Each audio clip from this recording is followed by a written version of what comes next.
My name is Jaret Reyes, and I'm proud to say that I served as an AmeriCorps member in my hometown of Las Vegas, Nevada.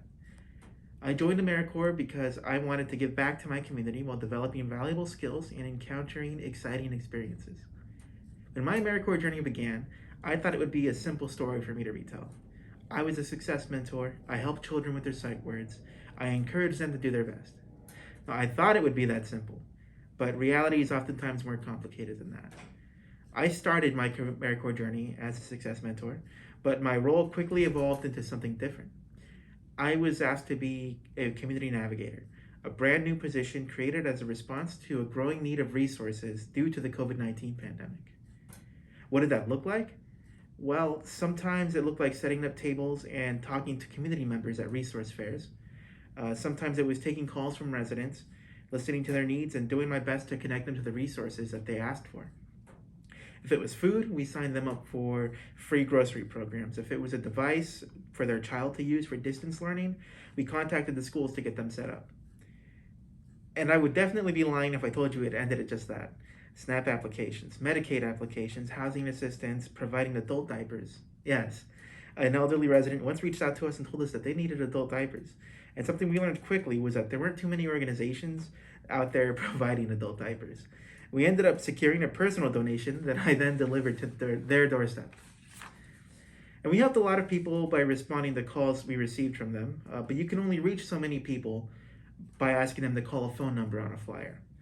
There are people out there, people in need, who maybe are too embarrassed to ask for help over the phone, or who maybe are afraid that they can't communicate with us because they speak a language other than English. We wanted a way for us to try to reach them where they were at. What this would eventually lead us to was setting up a partnership with different schools to address chronic absenteeism. Many of these kids who were chronically absent were facing an obstacle at home that would greatly differ in severity, and by performing wellness checks on these missing students, we were able to not only talk with the students, but also the parents.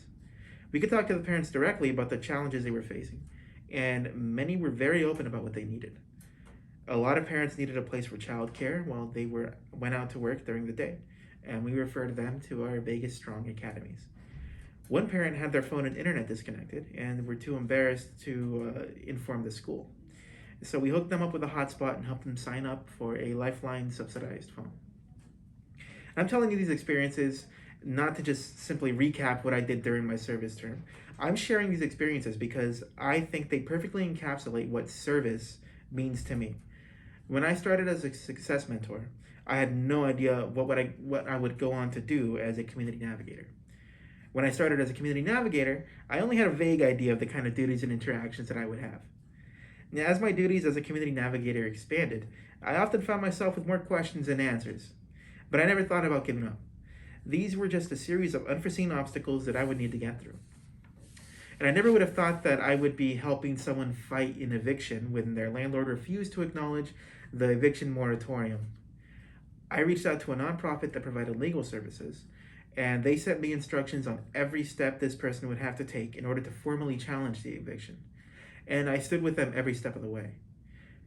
When she asked me what a specific legal term meant, I often had no idea, but I would quickly research it and get back to her to help explain it.